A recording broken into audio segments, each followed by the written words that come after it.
Hello everyone, my first blog. আমি একটি recipe নিয়ে এসেছি আরশে পিঠে।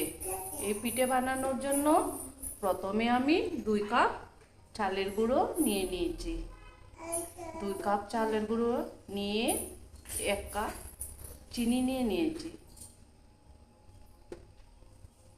তারপর কড়াই চিনি দিয়ে 1 কাপ জল দিয়ে দেব।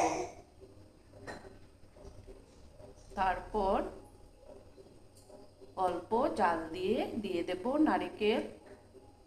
নারকেল দিয়ে তার মধ্যে অল্প অল্প করে চালের গুঁড়ো দিয়ে দেব।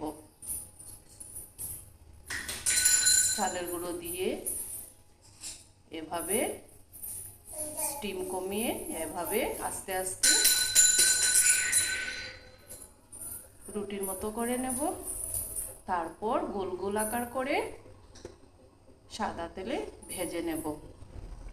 এইভাবে ভেজে তুলে অল্প ঠান্ডা হলেই মুচমুচে হয়ে যাবে।